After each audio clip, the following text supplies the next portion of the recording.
വിശുദ്ധ കുരിശിൻ്റെ അടയാളത്താൽ ഞങ്ങളുടെ ശത്രുക്കളിൽ നിന്ന് ഞങ്ങളെ രക്ഷിക്കണമേ. ഞങ്ങളുടെ തമ്പുരാനെ, പിതാവിൻ്റെയും പുത്രൻ്റെയും പരിശുദ്ധാത്മാവിൻ്റെയും നാമത്തിൽ ആമേൻ. സഭാപ്രസംഗകൻ 7-ാം അധ്യായം ജ്ഞാനത്തിൻ്റെ മൂല്യവും ജീവിതത്തിലെ വൈരുദ്ധ്യങ്ങളും ചർച്ച ചെയ്യുന്നു.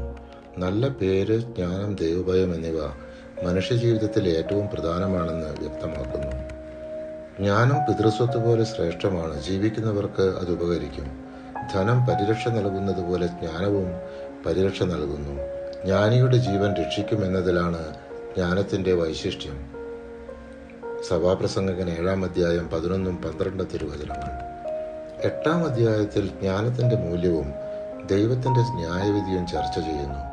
മനുഷ്യൻ ലോകത്തിലെ അനീതിയും ദുഷ്ടരുടെ വിജയവും കണ്ട് ആശയക്കുഴപ്പത്തിലാകുമ്പോഴും ദൈവത്തിൻ്റെ വിധി അവസാനത്തിൽ നീതിയുള്ളതായിരിക്കും.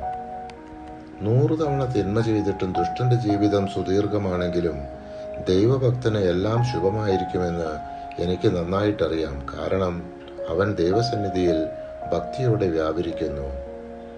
സഭാപ്രസംഗകൻ 8-ാം അധ്യായം 12-ാം തിരുവചനം. 9-ാം അധ്യായം മരണത്തിന്റെ അനിവാര്യതയും ജീവിതത്തിലെ സന്തോഷത്തിന്റെ മൂല്യവും ചർച്ച ചെയ്യുന്നു. നീതിമാനായാലും ദുഷ്ടനായാലും എല്ലാവർക്കും ഒരേ വിധി, മരണം വരുന്നു.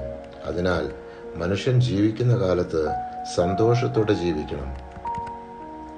സൂര്യന് കീഴെ നിനക്ക് നൽകിയിരിക്കുന്ന മായയായുള്ള ആയുഷ്കാലത്തൊക്കെയും നീ സ്നേഹിക്കുന്ന ഭാര്യയോടുകൂടെ സന്തോഷത്തോടെ ജീവിക്കുക. സഭാപ്രസംഗകൻ 9-ാം അധ്യായം 9-ാം തിരുവചനം. പരിശുദ്ധാത്മാവേ, തിരുവചനത്തിന്റെ അനന്തശക്തിയാൽ ആത്മാവിന്റെ ബലങ്ങളും ദാനങ്ങളും നൽകി തീക്ഷ്ണതയാൽ ഞങ്ങളെ ജ്വലിപ്പിക്കണമേ. ആമേൻ.